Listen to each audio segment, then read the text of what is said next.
नई सरकार के गठनोपरांत मैं स्वतः अपने पद का परित्याग कर देता, लेकिन इसी बीच प्रेस मीडिया और अखबारों से मालूम हुआ कि 9 अगस्त को लोगों ने मेरे खिलाफ सचिव को अविश्वास प्रस्ताव की सूचना भेजी है। उस दिन सार्वजनिक अवकाश था। पुनः 10 अगस्त को सरकार गठन के पूर्व ही लोगों ने अविश्वास प्रस्ताव सचिवीय कार्यालय में जाकर दिया। इस परिस्थिति में उनके अविश्वास के आरोप का सही जवाब देना हमारी नैतिक जिम्मेवारी बन गई, क्योंकि यदि हम इस्तीफा दे देते तो उनके आरोप का जवाब उन्हें नहीं मिल पाता। मैंने सदन के अपने दायित्व का निर्वहन करने का प्रयास किया। हमेशा मैंने विधानसभा के आप सभी सदस्यों की मान मर्यादा एवं सदन की गरिमा को बढ़ाने का प्रयत्न किया। एक नई राजनीतिक घटनाक्रम के तहत राजनीतिक दलों का नया गठबंधन हुआ, नई सरकार का गठन हुआ। बिना किसी विवाद के नई सरकार ने शपथ ग्रहण भी किया और अपना कार्य करने लगी। परंतु इसी बीच सदन के कतिपय माननीय सदस्यों के कारण कुछ सदस्यों ने अध्यक्ष पद से हटाए जाने का संकल्प प्रस्तुत किया। माननीय सदस्य, लोकतंत्र में परिस्थितियां और समय दोनों परिवर्तनशील है। डॉक्टर राधाकृष्णन ने अपने एक लेख में लोकतंत्र के बारे में लिखा है, जो बिहार के प्रथम मुख्यमंत्री श्री बाबू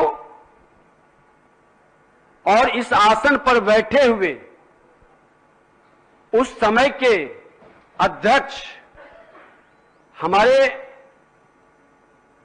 परम श्रद्धेय बिंदेश्वरी वर्मा जी थे। उस समय भी इस तरह का अविश्वास प्रस्ताव आया था और उस समय ये कोट किया गया था कि लोकतंत्र की व्यवस्था के अनुसार राज व्यवस्था में बहुमत या अल्पमत की निहित अधिकार का रक्षण नहीं होकर सभी के अधिकारों का संरक्षण होता है। लोकतंत्रीय व्यवस्था में यदि किसी भी अल्पमत को हतोत्साहित या चुप करने का बलात् प्रयत्न दिखलाई दिया तो यह अनाचारी व्यवस्था बन जाती है।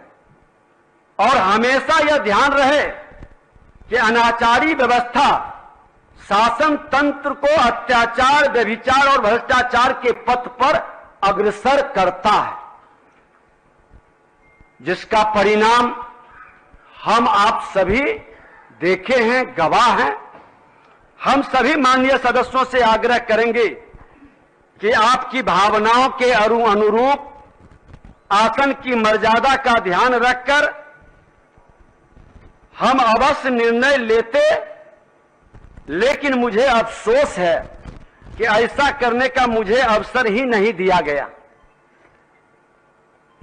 सरकार का 9 अगस्त को इस्तीफा देना और 10 अगस्त को नई सरकार का प्रस्ताव देना, लोकतंत्र में बहुमत के हिसाब से ये परंपरा,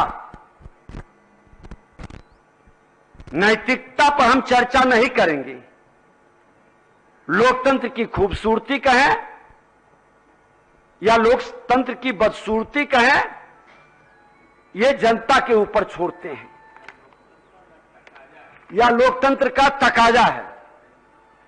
नई सरकार के गठनोपरांत मैं स्वतः अपने पद का परित्याग कर देता, लेकिन इसी बीच प्रेस मीडिया और अखबारों से मालूम हुआ कि 9 अगस्त को लोगों ने मेरे खिलाफ सचिव को अविश्वास प्रस्ताव की सूचना भेजी है। उस दिन सार्वजनिक अवकाश था।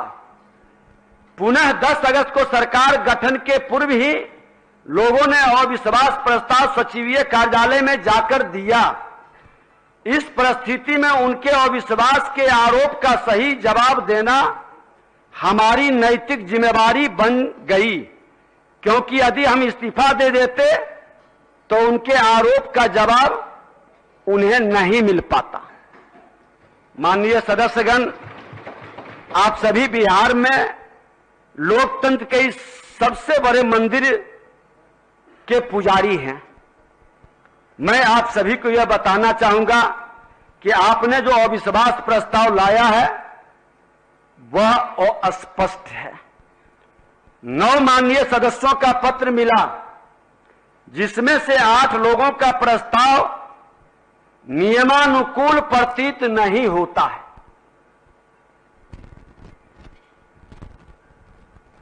एक माननीय सदस्य श्री ललित यादव जी द्वारा दिया गया, जो अब माननीय मंत्री हैं, जिसमें वह वर्णित है कि आप विश्वास मत खो चुके हैं। ये मुझे सही लगा,